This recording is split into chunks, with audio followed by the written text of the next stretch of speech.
Welcome to శాకంపై జ్యోతిషాలయ. So ఈ రోజు ఈ వీడియోలో మాత్రం టాపిక్ ఏంటంటే ఆ, జ్యోతిష్యం అనేది ఒక వ్యక్తి మీద ఎలా పనిచేస్తుంది, అలాగే శత్రు దోషం అంటే ఏంటి, ఈ రెండు టాపిక్ మీద సుధాకర్ సార్ మాట్లాడతారు. ఓకే సుధాకర్. ఓం గం మహాగణాధిపతయే నమః. ఓం శ్రీ మాత్రే నమః. ఓం శ్రీ గురుభ్యో నమః. Welcome to Shakambari Jyotishalayam. ఈనాటి కార్యక్రమంలో భాగంగా మానవులపై గ్రహాల యొక్క ప్రభావం, జ్యోతిష యొక్క ప్రభావం ఎలా ఉంటుంది, అసలు ఉందా లేదా, అదేవిధంగానే శ్రాపిత దోషం గురించి మనం చర్చించాలనుకుంటున్నాము. ఇది చాలా పురాతనమైనటువంటి శాస్త్రము. కొన్ని వేల సంవత్సరాలకు ముందు మన పూర్వీకులు మనకు అందించినటువంటి ఒక గ్రంథం ఆధారంగా, వాళ్ళు పరిశోధించినటువంటి ఒక గ్రంథం ఆధారంగా మనము వీటిని కొనసాగిస్తున్నాం. వాళ్ళు అందించినటువంటిది గ్రహాలు, నక్షత్రాలు, అది భూమి మీద ఎలా పనిచేస్తాయి, ఏ విధంగా అమావాస్య ఏర్పడుతుంది, పౌర్ణమి ఏర్పడుతుంది అనేటువంటి విషయాలను కూడా సైన్స్కి అందించినటువంటి వాళ్ళు, సైంటిస్టులకు అందించినటువంటి వాళ్ళు కూడా మన పూర్వీకులే.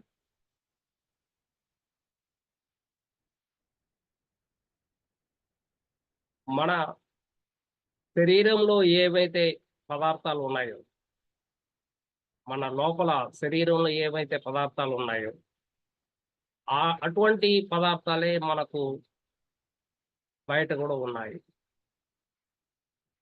అంటే మనకు 60 to 70% నీరు ఉంది మన శరీరం, కాల్షియం ఉంది, పొటాషియం ఉండదు, ఇలా ధాతువులు ఉన్నాయి, పదార్థాలు ఉన్నాయి. ఇవి బయట కూడా ఉన్నాయి. చూడండి, 763 రెట్లు భూమి కన్నా పెద్దదైనటువంటి శని భగవానుడు, 1300 రెట్లు పెద్దదైనటువంటి బృహస్పతి, భూమి కంటే పెద్దది, భూమి కంటే 1300 రెట్లు పెద్దది. మరి వీటి యొక్క ప్రభావం మన మీద ఉండి తీరాలి కదా. ఈ సూర్య చంద్రుల యొక్క కలయిక అమావాస్యగాను, 180 డిగ్రీలో ఉన్నటువంటిది పౌర్ణమిగాను మనం నిర్ధారించినప్పుడు, అవి జరుగుతున్నప్పుడు, అవి నీటి మీద ప్రభావం చూపించినప్పుడు, అంటే మహాసముద్రాలనే కదిలించేటువంటి గ్రహాల యొక్క ప్రభావం, ఆటుపోట్లు అమావాస్య పౌర్ణమిలో మనం ప్రత్యేకంగా గమనిస్తాం. మహాసముద్రంలో కదలికలకి ప్రభావం చూపించేటువంటి గ్రహాలు మనిషి మీద ఎందుకు చూపించదు? ఇది సింపుల్ ఎగ్జాంపుల్. అంటే మనిషి మీద కూడా మనకు 60 to 70% నీరు ఉన్నటువంటి మన శరీరము బయట ఉన్నటువంటి ధాతువులతో సమానంగా మనం కలిగి ఉన్నప్పుడు మన మీద కూడా దాని యొక్క ప్రభావం ఉంటుంది అనేది మన పూర్వీకులు కనిపెట్టినటువంటి విషయం. అంటే సూర్యుని యొక్క కాంతి చంద్రుడి మీదను, అలాగే నక్షత్రాల మీదను, సూర్యుడు కూడా ఒక నక్షత్రం అని, ఆ కాంతితో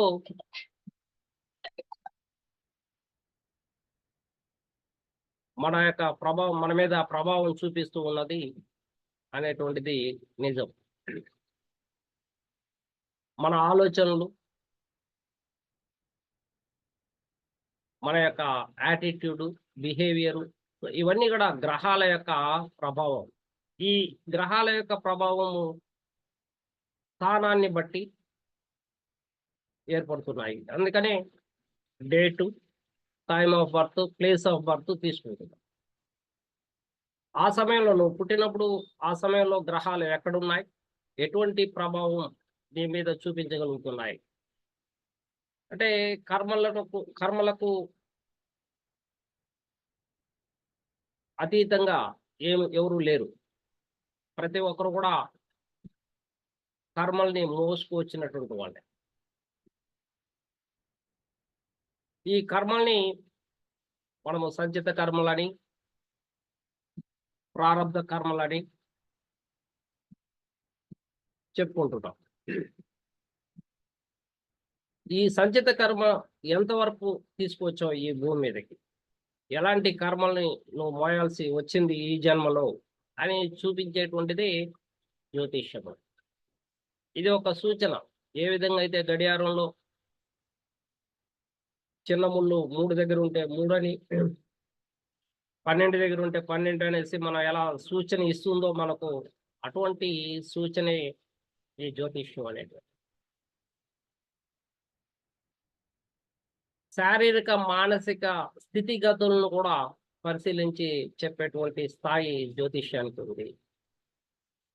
సైకలాజికల్ డిజార్డర్స్ ఏర్పడడానికి గల కారణాలని మనం అంచనా వేయవచ్చు ఈ గ్రహాల యొక్క ప్రభావాన్ని తెలుసుకొని.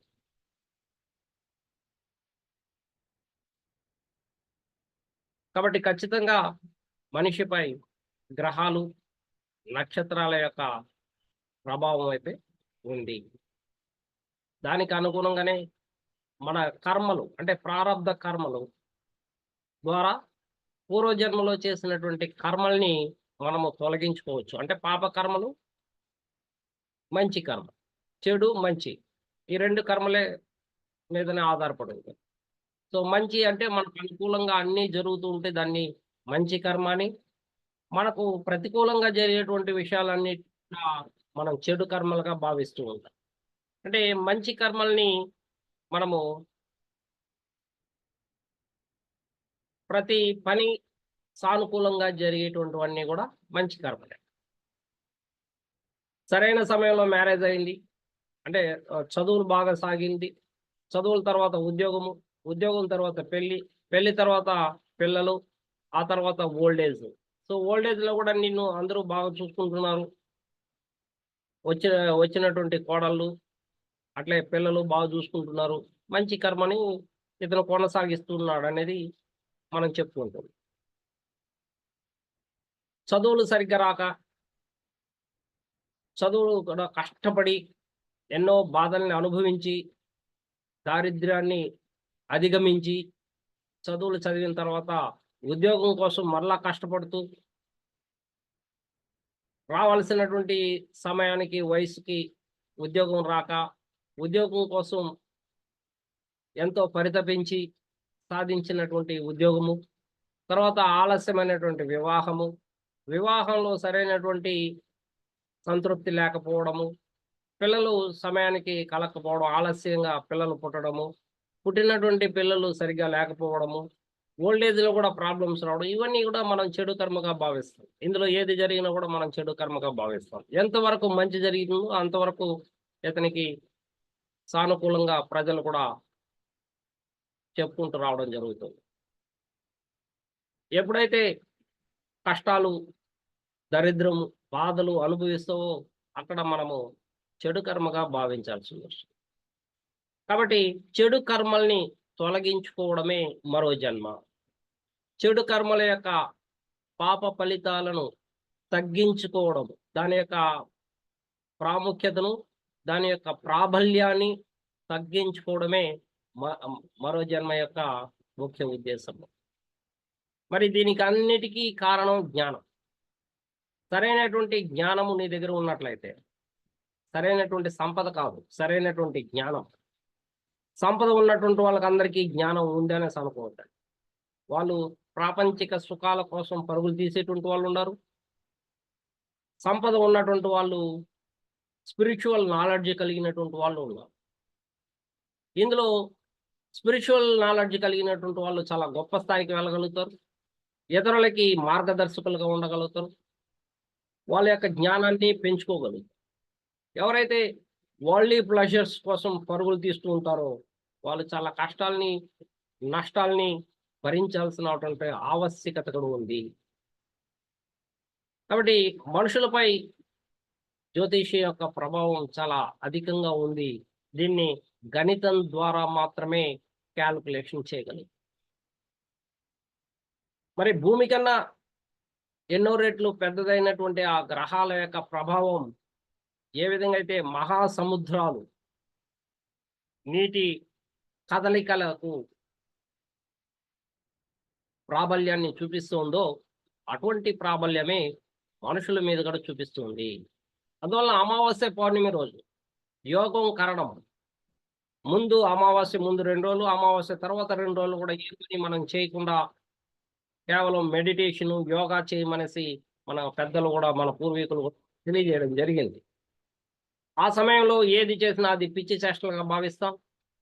అమావాస్య వచ్చింది వీడికి పిచ్చి పట్టింది అనేసి అన్నట్లుగా మనం మాట్లాడతాం. ఏ వెర్రి చేష్టలు చేసినా కూడా. మేడం మేడం నేను మళ్ళీ మాట్లాడతాను మేడం. ఇక్కడ జూమ్లో మాట్లాడతాను రికార్డ్. కాబట్టి మంచి చెడుల యొక్క కర్మలను మనము బ్యాలెన్స్ చేయడమే ఒక జన్మ యొక్క ముఖ్యమైనటువంటి ఉద్దేశం. అందులో మానవ జన్మ చాలా విశిష్టమైనటువంటి జన్మ అన్ని జన్మల కంటే కూడా. నువ్వు ఏదో పక్షిగానో జంతువుగానో ఒక మొక్కగానో ఒక రాయిగానో పుడితే నీకు ఎటువంటి అవకాశాలు లేవు ఈ జన్మ నుండి. అంటే పూర్వజన్మ యొక్క పాపాలను తొలగించుకోవడానికి లేదా తగ్గించుకోవడానికి నీకు ఎటువంటి అవకాశాలు ఇక్కడ కనపడడం లేదు. మరి ఈ మానవ జన్మలో నీకు అవకాశం ఉంది. మరి ఏంటి అలా ఎలా తగ్గించుకోవాలి అంటే నీ కోసం నీవు కాకుండా ఇతరుల కోసం బ్రతకడం, ఇతరులకి సేవ చేయడం, ఇతరులకి మార్గదర్శకంగా ఉండడము, ఇతరులని హింసించకుండా ఉండడము, ఇతరులకి ఎటువంటి హాని చేయకుండా ఉండడము, ఇతరులతో వివాదాలు పోట్లాటలు కల్పించకుండా ఉండడము, ఇతరులకు నీ వల్ల ఎటువంటి కష్టము కలిగించకుండా చేయడము, ఇవి చెడు కర్మను తొలగించుకునేటువంటి విధానం. మన పరిహారాల్లో కూడా ఇవే ఉంటాయి, మీరు చూసారంటే. మరి మంచి కర్మను పెంపొందించుకోవడం, ఇతరులకి సహాయం చేయడము, ఇతరులతో మంచిగా మాట్లాడడము, మంచి రిలేషన్షిప్ మెయింటైన్ చేయడము, ఇవి మంచి కర్మను పెంపొందింపజేసుకునేటువంటి ఒక క్రియ. శ్రీకృష్ణుడి కంటే రాముడు గొప్పవాడని చెప్తాం. ఎందుకంటే శ్రీకృష్ణుడు చాలా విద్యల్ని ప్రయోగించాడు, మాయల్ని సృష్టించాడు, మాయాకారకుడు శ్రీకృష్ణుడు. కానీ రాముడుగా అతను భగవంతుని యొక్క ఎటువంటి జ్ఞానాన్ని ఇక్కడ ప్రసాదించలేకుండా పోయాడు. సాధారణ మనిషిగా మాత్రమే బ్రతికాడు. ఇది పూర్తిగా మానవ జన్మకి పూర్తిగా ఇది మార్గదర్శకమైనటువంటి జీవితాన్ని అనుభవించాడు. ఇతరులకి మార్గదర్శకంగా నిలబడేటువంటి ఒక జన్మ అది రాముని యొక్క జన్మ. చాలా మంది అంటుంటారు జీవితం గ్రహాల యొక్క ప్రభావం ఉంటే మరి రాముడికి సీతకి పెళ్లి చేసేటువంటి పరిస్థితి కానీ, పట్టాభిషేకం చేయడం కానీ, ఆ టైం ఇటువంటివన్నీ కూడా ఎందుకు అలా పెట్టారనేసి. మరి ఇది ముహూర్తం యొక్క బలమే కదా, ముహూర్తం సరిగ్గా పెట్టలేదు కదా అనేటువంటి మాటలు కూడా వినిపిస్తూ ఉంటాయి. వాళ్ళు కారణ జన్ములు, కారణం లేకుండా పుట్టినటువంటి వాళ్ళు కాదు. వాళ్ళ యొక్క కారణం అంటే ఇతరులకి మార్గదర్శకంగా ఉండడం కోసం పుట్టినటువంటి.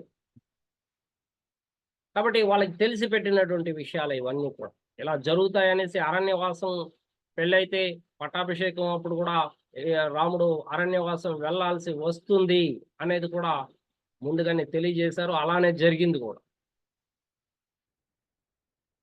అక్కడ మానవుడుగా రాముడు అవతరించి పడినటువంటి కష్టాలు ఇప్పటికీ మనం చెప్పుకుంటున్నాం.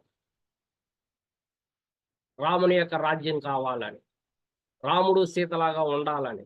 చూడండి ఎలా పోల్చుకుంటున్నాం మనం ఇప్పటికీ. రావణాసురులాగా ఉండద్దు అనేసి. రావణాసురుడు చేసేటువంటి హాని మీరు చేయొద్దండి అనేసి చెప్తాం. ఇవన్నీ కూడా లక్ష్మణుడు గాని, సీత యొక్క లక్షణాలు కానీ, అట్లే రావణాసురుడిపై యుద్ధం చేసినటువంటి తీరు కానీ,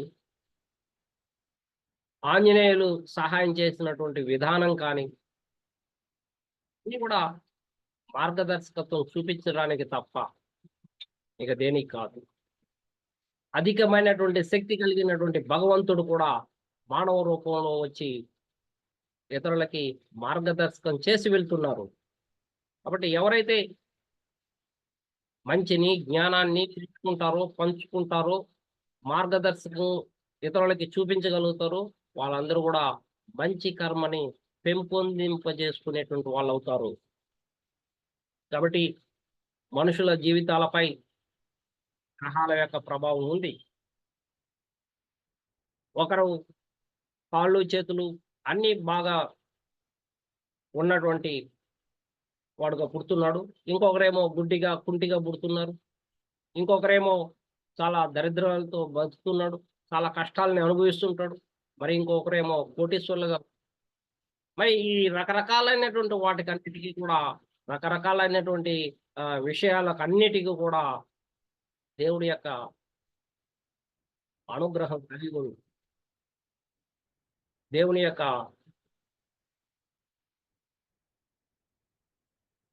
జనన మరణాల యొక్క ప్రాముఖ్యతను కలిగి ఉంది. ఎవరు పుట్టకుండా ఉంటే దేవుడు లేడని చెప్పచ్చు. ఎవరు చనిపోకుండా పోతే దేవుడు లేడని చెప్పచ్చు. కానీ ఇది సర్వసాధారణంగా ప్రతిరోజు జరుగుతున్నటువంటి వాటిని మనం చూస్తూ ఉన్నాం. మరి అందరికీ జరిగినట్లు అందరికీ ఇంకా కొంతమందికి జరగడం లేదు. వాళ్ళకి జరిగినట్లు వీళ్ళకి జరగడంలో, వీళ్ళకి జరిగినట్లు వాళ్ళకి జరగడం. విశ్వంలో ఉన్నటువంటి చాలా మంది కూడా రకరకాలైనటువంటి కర్మలతో పుట్టినటువంటి వాళ్ళు. మనుషులందరూ కూడా దేవుని యొక్క ఆధీనంలో ఉంటారు, కంట్రోల్లో ఉంటారు. అందువల్లనే ఈ గ్రహాలు అతను పుట్టినప్పుడు ఆ గ్రహాల యొక్క ప్రభావం అతని మీద కనిపిస్తూ ఉంటుంది. ఈరోజు మనము శ్రాపిత దోషం గురించి చర్చించాలనుకుంటున్నాం. సో శ్రాపిత దోషం అనేది ఎవరి జన్మ జాతకంలో అయితే శని రాహు యొక్క కలయిక లేదా శని కేతువుల యొక్క కలయిక ఉంటుందో దాన్ని శ్రాపిత దోషం అంటారు. ఇది గత జన్మల్లో చేసినటువంటి పాపాలను పరిష్కరించబడనేటువంటి పాపాలను కొనసాగిస్తూ రావడము. అంటే పరిష్కరించబడలేదు ఇంతవరకు కూడా, ఈ జన్మ వరకు కూడా నువ్వు పరిష్కరించుకోలేదు అంటే ఆ జన్మలో మనం పరిష్కరించుకోవాలి అని దాని అర్థం. పరిష్కరించుకోకుండా మరలా మనం జన్మలు ఎత్తుతూ ఉంటే అప్పుడు శ్రాపిత దోషంగా మన జన్మ జాతకంలో మనం చూడొచ్చు. శని రాహువుల యొక్క కలయిక, శని కేతువుల యొక్క కలయిక. ఈ శ్రాపిత దోషం ఉన్నటువంటి వ్యక్తి పశ్చాత్తాపపడలేదు. మనం ఎవరికైనా హాని చేసినప్పుడు తెలియకుండా ఒక రాయో, మనకు తెలియకుండా ఒక వ్యక్తిని బైక్లో కింద పడేటట్లు చేయడము, ఇది సడన్ గా జరిగితే మన ఆలోచనలతో కాకుండా, మన జ్ఞానంతో కాకుండా, మన వివేచనతో కాకుండా జరిగితే అది సడన్ గా జరుగుతుంది. అటువంటి సడన్ యాక్సిడెంట్స్ కి మనమేమి గొప్పగా దాని గురించి మనం చెడు చేసినాము అని చెప్పుకోవాల్సినటువంటి అవసరం లేదు. అయితే వాంటెడ్ గా ఎవరైతే చేస్తారో ఇక్కడ పశ్చాత్తాపం అవసరం లేదు. ఇక్కడ ఎవరైతే వాంటెడ్ గా చేస్తారో, వాలంటీర్ గా చేస్తారో వాళ్ళు ఖచ్చితంగా పశ్చాత్తాపడాల్సినటువంటి ఆవశ్యకత ఉంది అనేది శాస్త్రమే చెప్తుంది.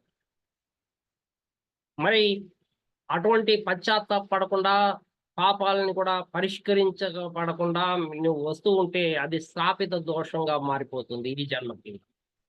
కాబట్టి ఎవరి జన్మ చాట్లో శని రాహు శని కేతుల యొక్క కలయిక ఉందో వాళ్ళందరూ కూడా పరిష్కరించుకోవాలి. ఈ జన్మలో అయినా పశ్చాత్తాపడాలి, ఇతరులకి సేవ చేయడానికి, దేవుని యొక్క కృపను పొందడానికి ప్రయత్నం చేయాల్సినటువంటి జన్మ ఈ జన్మ అనేది శ్రాపిత దోషం. ఇది చాలా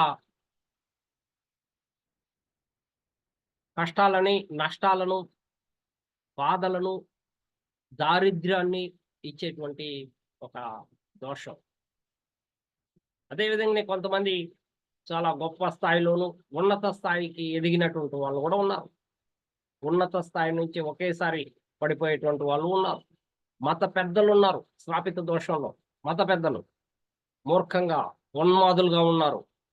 కొంతమంది నక్సలైట్లుగా, కొంతమంది లేదా టెర్రరిస్టులుగా, ఉన్మాదులుగా కూడా ఉన్నారు ఈ శ్రాపిత దోషం కలిగినటువంటి వాళ్ళు. కాబట్టి ఉన్మాదులుగా ఉన్నటువంటి వాళ్ళందరూ కూడా ఇంకా తెలుసుకోకుండా వాళ్ళు ఇంకా పాపాలను చేసుకుంటూ మూట కట్టుకొని వెళ్తూనే ఉంటారు. ఎవరైతే జ్ఞానాన్ని పొందడానికి ప్రయత్నం చేస్తారో వాళ్ళకి ఈ శ్రాపిత దోషం అనేది తగ్గుముఖం పడుతుంది. మరి ఈ శ్రాపిత దోషం తగ్గించుకోవాలండి. ఎవరెవరికి ఎటువంటి హాని జరుగుతుంది, ఎక్కడ ఏ ఇళ్లలో ఉంటే ఈ శ్రాపిత దోషం వర్తిస్తుంది, ఎలా ఉంటుంది అంటే, లగ్నంలో శ్రాపిత దోషం కానీ ఏర్పడితే వాళ్ళు శారీరకంగాను మానసికంగాను ఇబ్బందులు పడుతూ ఉంటారు. వాళ్ళ యొక్క ఆలోచనలు వాళ్ళకి పని చేయకపోవడం, వాళ్ళు ఎంత శారీరక శ్రమ చేసినా కూడా పురోగతి లేకపోవడం, మానసికంగా కష్టపడాల్సి రావడం, దుఃఖించాల్సి రావడం. సో మెదడు పని చేయకుండా వాళ్ళకి చెడు జరుగుతూ రావడం, ఎందుకు ఏమిటి అర్థం కానటువంటి పరిస్థితిని కల్పించడము శని రాహుతో కానీ శని కేతుతో కానీ కలిసి లగ్నంలో ఉన్నాం. మరి ఈ శ్రాపిత దోషం ద్వితీయంలో ఉన్నట్లయితే వాళ్ళు ఫినాన్షియల్గా చాలా లోటు కలిగి ఉంటారు. ఫినాన్షియల్గా బాగా ఎదిగినటువంటి ఉన్నత స్థాయికి ఎదిగినటువంటి వాళ్ళు సడన్గా కూడా వీళ్ళు నష్టాలు పాలయ్యేటువంటి అవకాశాలు ఉండొచ్చు. వారసత్వంగా వచ్చినటువంటి ఆస్తుల్ని సడన్గా పోగొట్టుకునేటువంటి పరిస్థితి కూడా ఏర్పడవచ్చు. మనం చూస్తూ ఉంటాం, మొన్నటి వరకు కోటేశ్వరుడుగా ఉన్నటువంటి వాడు చివరిగా ఒక రెంటెడ్ హౌస్లో బతకాల్సినటువంటి పరిస్థితి ఏర్పడుతుంది. మన కళ్ళ ముందే జరుగుతుంటాయి ఇవన్నీ కూడా. మరి కుటుంబ సభ్యులతో సరైనటువంటి సత్సంబంధాలు మెయింటైన్ చేయలేనటువంటి పరిస్థితి. ఈ శ్రాపిత దోషం కలిగి ద్వితీయంలో ఉన్నటువంటి వాళ్ళు డబ్బు కోసం ఆరాట పడతారు, అప్పులు పాలవుతారు, మనశ్శాంతి కరువు అవుతుంది, విలువలు లేనటువంటి జీవితాన్ని అనుభవించాల్సినటువంటి పరిస్థితి ఏర్పడుతుంది. మరి ఈ శ్రాపిత దోషం తృతీయంలో ఉన్నట్లయితే తోబుట్టువులతో సమస్యలు, సో కోర్టు కేసులు, వారసత్వ ఆస్తుల కోసం కోర్టు కేసులు, పోలీస్ కేసులు అనేసి తిరుగుతూ ఉండడము, వీళ్ళ యొక్క శక్తి సామర్థ్యాల మీద వీళ్ళకి సరైనటువంటి నమ్మకం లేకపోవడము, వీళ్ళు ఇరుగు పొరుగు వారితో కూడా సరైనటువంటి సంబంధాలు నెరవేర్చలేకుండా పోవడం అనేది మనం గమనిస్తూ ఉంటాం. వీళ్ళు చిన్న ప్రయాణాల వల్ల కూడా నష్టపోతూ ఉంటాం. చతుర్థంలో శ్రాపిత దోషం ఏర్పడితే తల్లితో సత్సంబంధాలు ఉండకపోవచ్చు, భూమి, ఇల్లు, వాహనము ఇటువంటివి లేకుండా ఉండొచ్చు, ఉండిన వాటిని అమ్ముకోవాల్సినటువంటి పరిస్థితి ఈ శ్రాపిత దోషం. మరి ఈ శ్రాపిత దోషం చతుర్థంలో ఉన్నప్పుడు ఈ సుఖం అనేది ఉండకపోవచ్చు.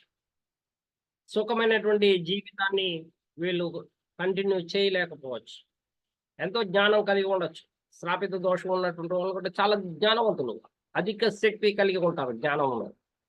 కానీ వీళ్ళు ప్రాపర్గా ఉపయోగిస్తే వీళ్ళ యొక్క పాప కర్మల్ని తొలగించుకోవచ్చు. కానీ ఈ జన్మలో మిగిలిన వరల్డ్లీ ప్లెజర్స్ని, చతుర్థంలో ఇచ్చేటువంటి సుఖ సంతోషాలకు దూరం అవ్వాల్సినటువంటి పరిస్థితి ఏర్పడుతుంది. మరి ఈ శ్రాపిత దోషం పంచమంలో ఏర్పడితే మంచి స్నేహితులు ఉండకపోవచ్చు, నీ క్యారెక్టర్ బ్యాడ్గా ఉండొచ్చు, నువ్వు ఇతరులకి హాని చేసే విధమైనటువంటి ఆలోచనలు కలిగి ఉండవచ్చు, నీవు ఏదో ఈజీ మనీ కోసం ప్రాకులాడుతూ ఉండొచ్చు, ఈ శ్రాపిత దోషం వల్ల ఈజీ మనీ కోసం షేర్ మార్కెట్స్, లాటరీ బెట్టింగ్స్ ద్వారా నువ్వు నష్టపోవచ్చు. మంత్రాలు, తంత్రాలు, యంత్రాలు, క్షుద్ర శక్తుల కోసం ఆరాటపడి ఉన్నది పోగొట్టుకోవచ్చు. ఈ శ్రాపిత దోషం 6th house లో ఉన్నట్లయితే నీకు సరైనటువంటి పని దొరకపోవచ్చు. నువ్వు చదివిన చదువుకి, చేసేటువంటి ఉద్యోగానికి సంబంధం లేకుండా ఉండొచ్చు. నీకున్నటువంటి ఆలోచనలకు అనుగుణంగా నీవు రొటీన్ లైఫ్ని సక్రమంగా నిర్వహించలేకుండా పోవచ్చు. ఎన్నో సమస్యలతో సతమతమవుతూ ఉండొచ్చు శ్రాపిత దోషం 6th house లో ఉన్నట్లయితే. ఇది మీ మేనమామలకి కూడా నష్టాన్ని, కష్టాన్ని కలిగిస్తుంది. లేదా మేనమామలతో మీకు వివాదాలు, విభేదాలు ఉండేటువంటి అవకాశాలు ఉంటాయి. అట్లే ఈ శ్రాపిత దోషం 7th ఉన్నట్లయితే ఇది వైవాహిక జీవితంలో సమస్యలను కల్పిస్తుంది. ఆలస్య వివాహాలను లేదా వివాహం లేని పరిస్థితిని కూడా కల్పించవచ్చు. వివాహం అయినా కూడా వీళ్ళిద్దరి మధ్య సరైనటువంటి రిలేషన్షిప్ను మెయింటైన్ చేయలేనటువంటి పరిస్థితి. వీళ్ళలో విడాకుల వరకు కూడా తీసుకుపోవడము లేదా విడిపోవడం జరిగేటువంటి అవకాశాలు ఉన్నాయి. ఈ శ్రాపిత దోషం ఉన్నటువంటి వాళ్ళు లైఫ్ పార్ట్నర్తో సంబంధాలు ఉండవు. బిజినెస్ పార్ట్నర్తో కూడా వీళ్ళ సరైనటువంటి సత్సంబంధాలు నెరవేర్చలేకుండా పోవచ్చు. అదే శ్రాపిత దోషం 8th ఉన్నట్లయితే ఇది నీ యొక్క మ్యారిటల్ లైఫ్ను డ్యామేజ్ చేయడమే కాకుండా మీ లైఫ్ పార్ట్నర్ యొక్క ఇంటి సభ్యులతో కూడా, కుటుంబ సభ్యులతో కూడా మీకు సరైన సంబంధాలు లేకపోవడం, వాళ్ళతో కూడా గొడవలు పడడం, వివాదాలు, గవర్నమెంట్తో ఇబ్బందులు, ముఖ్యంగా ట్యాక్స్ పన్నులు ఎగ్గొట్టడము, దాని ద్వారా కోర్టు కేసులు, దాని ద్వారా ఉన్నది పోగొట్టుకోవడము, ఇతరుల డబ్బుల విషయంలో చాలా జాగ్రత్తలు వహించాలా, లేకుంటే పెద్ద మొత్తంలో మీ వలన నష్టపోయేటువంటి అవకాశం ఒకటి ఉంటుంది. దానివల్ల మీకు చెడ్డ పేరు, సడన్గా లాస్ రావడము, యాక్సిడెంట్స్ జరగడము, వితంతువుగా ఉండడము, విడిపోవడము, విడాకులు తీసుకోవడము, సో ఇటువంటి పరిస్థితి ఏర్పడేటువంటి అవకాశాలు ఉంటాయి. అంతేకాకుండా రీప్రొడక్టివ్ సిస్టము దెబ్బతినడము, హార్మోన్స్ ఇంబ్యాలెన్స్ కలగడం ఉండే అవకాశాలు కూడా లేకపోలేదు. అదే శ్రాపిత దోషం భాగ్యస్థానంలో ఉన్నట్లయితే తండ్రితో సంబంధాలు ఉండవు, తండ్రి యొక్క సపోర్ట్ ఉండదు, తండ్రి ఇచ్చేటువంటి వారసత్వం ఆస్తిలో కూడా సంబంధాలు అంటే కోర్టు కేసులు ఇలా నడుస్తూ ఉండడము, మత పెద్దల్ని గౌరవించకపోవడము, మత సాంప్రదాయాలని గౌరవించకపోవడము, ఇటువంటివి మనం భాగ్యస్థానంలో ఉన్నప్పుడు చూడొచ్చు.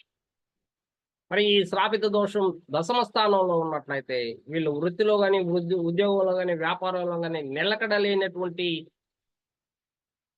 స్థిరమైనటువంటి వృత్తి, ఉద్యోగ, వ్యాపారాలు చేయరు. ఎంత చేసినా సుఖం, సంతోషం లేకపోవడం వల్ల మరలా వేరే జాబు ఇలా ఎత్తుకుంటూ వెళ్ళడము, స్థిరత్వం లేకపోవడము, ఉన్నది పోగొట్టుకోవడము, సో పేరు ప్రతిష్టలు లేకపోవడం అనేది మనం చూడొచ్చు శ్రాపిత దోషం. ఈ శ్రాపిత దోషం 11th house ఉన్నట్లయితే సోషల్ అంటే సొసైటీలో వీరికి రావాల్సినటువంటి అవకాశాలు రాకపోవడము,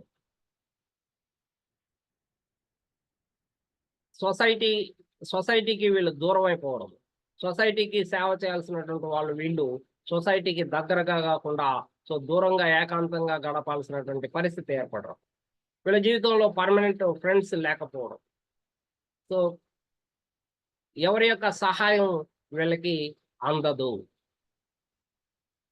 అంటే నాకు దేశం ఏం చేసింది అని ప్రశ్నించుకునేటువంటి సందర్భము, కానీ వీళ్ళు దేశానికి ఏం చేయాలా అనేది ఆలోచిస్తే మాత్రమే వీళ్ళకి మంచి జరుగుతుంది.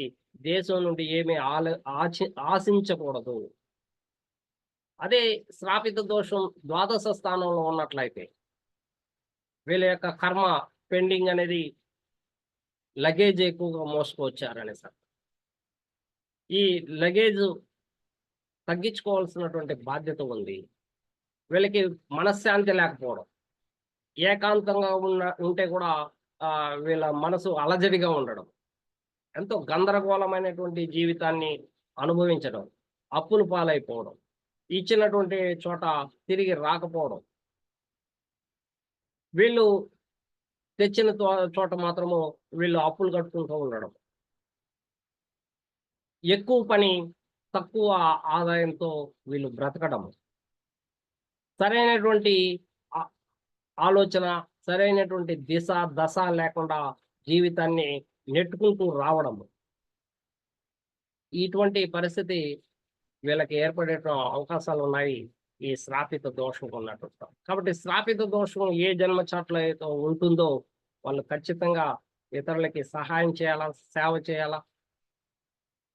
ముఖ్యంగా పరిహారాల్లో భాగంగా ఓం నమ శివాయ అనేటువంటి మంత్ర జపాన్ని, పంచాక్షరి మంత్రాన్ని, అదేవిధంగానే ఓం గం మహాగణాధిపతయే నమః అనేటువంటి మూల మంత్రాన్ని, హనుమాన్ చాలీసా చదవడం కానీ, ఇవి రెగ్యులర్గా చేసినట్లయితే వీళ్ళలో చాలా వరకు జ్ఞానం ఇచ్చేటువంటి అవకాశం ఉంటుంది. ఆ జ్ఞానం కూడా చాలా కాలం పడుతుంది. అంతవరకు కూడా వీళ్ళు ప్రాక్టీస్ చేస్తూనే ఉండాలి. ఈరోజు రేపు వచ్చేసేసి ఎల్లుండికి రమ్మంటే రాదు. కొన్ని నెలలు గడవాలి, కొన్ని సంవత్సరాలు వీళ్ళు ప్రాక్టీస్ చేయాలి. అలా ప్రాక్టీస్ చేసినప్పుడు మాత్రమే వీళ్ళకి జ్ఞానోదయం కలిగి వీళ్ళ యొక్క పాప కర్మల్ని తగ్గించుకునేటువంటి అవకాశం ఉంటుంది. అంటే పూర్వజన్మలో పరిష్కరించబడినటువంటి పాపాలని, తగ్గించుకున్నటువంటి పాపాలని ఈ జన్మలో పశ్చాత్తాపడాల్సినటువంటి ఆవశ్యకత ఉంది. అందుకే మనము ఎవరిని హింసించకూడదు. హింసించడం అంటే ఏంటి? శారీరకంగా హింసిస్తారు కొంతమంది. అంటే కొట్టడము, బ్లేడ్లతో కోయడము, కత్తులతో నరికినటువంటి వాళ్ళని మనం చూస్తున్నాం. ఈ కాలంలో కూడా కత్తులతో నరికేసి వెళ్తూ ఉంటారు. ఇది శారీరకంగా ఇతరుల్ని ఇబ్బంది పెట్టడమే కదా. మరి ఇంకొచ్చే జన్మ ఎలా ఉంటుంది? వీళ్ళకి శ్రాపిత కర్మ ఉండకూడదా? కాబట్టి వీళ్ళకి లగ్నంలోనే శ్రాపిత కర్మ ఏర్పడుతుంది. ఎవరైతే ఇతరుల యొక్క ఆదాయాన్ని దెబ్బతీస్తారో, ఎవరైతే ఇతరుల యొక్క డబ్బుల్ని అపహరించుకొని నీ సుఖం కోసం, సంతోషం కోసం తీసుకువెళ్తావో వీళ్ళకి ద్వితీయంలో శ్రాపిత దోషం ఉండే అవకాశాలు ఉంటాయి. కుటుంబ సభ్యుల నుంచి సరిగా చూసుకోకుండా వాళ్ళని ఒకరిని బంధించి వాళ్ళకి భిక్షం వేసినట్టు వేసి వాళ్ళని అవమానించి ఎవరైతే ఉంటారో వాళ్ళకి శ్రాపిత దోషం ద్వితీయంలో ఉండే అవకాశాలు ఉంటాయి. మనం ఏ విధమైనటువంటి దోషాలని చేస్తామో అటువంటి దోషమే మనకు ఇంకొచ్చే జన్మలో మనకు కనిపిస్తుంది. పంచమంలో శ్రాపిత దోషం ఉంటే అబార్షన్స్ అయ్యే అవకాశాలు ఉంటాయి. ఆలస్యంగా పిల్లలు పుట్టేటువంటి అవకాశం ఉంటుంది. ఒకవేళ పుట్టిన పిల్లల ద్వారా వీళ్ళకి చెడ్డ పేరు వచ్చేటువంటి అవకాశాలు ఉంటాయి. మరి అదే శ్రాపిత దోషం 7th హౌస్లో ఉంటే భార్యని హింసించినటువంటి వాడు ఎన్నో జన్మలుగా, ఒక జన్మ కాదు ఎన్నో జన్మలుగా భార్యని హింసించినటువంటి వాడు, భార్యని కొట్టినటువంటి వాడు, సుఖం సంతోషం ఆమెకు లేకుండా చేసినటువంటి వాడు, హరించినటువంటి వాడు అని చెప్పచ్చు. కాబట్టి ఈ జన్మలో అతనికి కావలసినటువంటి గుణపాఠం ఉంటుంది. ఆ శిక్షను అనుభవించాలా. దానితో పాటుగా అధికమైనటువంటి మంచి కర్మను కూడా చేసినప్పుడు మాత్రమే దీన్ని అధిగమించగలుగుతావు. కనీసం పశ్చాత్తాపడకుండా కూడా నువ్వు జన్మలు ఎత్తేస్తున్నావు అని సాధ్యం. కాబట్టి ఏ ప్లేస్లో అయితే ఈ శ్రాపిత దోషం ఉందో ఆ దోషాన్ని మీరు గుర్తించాలా. గుర్తించి తగ్గించుకోవడానికి, పశ్చాత్తాపడడానికి పక్షులకి, కాకులకు, జంతువులకు ఆహారం పెట్టండి, నీళ్ళు ఇవ్వండి. దాని ద్వారా కూడా మనం తగ్గించుకోవచ్చు ఈ శ్రాపిత దోషం అనేది శాస్త్రం తెలియజేస్తారు. Thank you very much Peddaraj sir. Thank you. Thanks for watching Shakam research channel. ఈ వీడియోని లైక్ చేయండి, షేర్ చేయండి, శాఖం సబ్స్క్రైబ్ చేసుకోండి.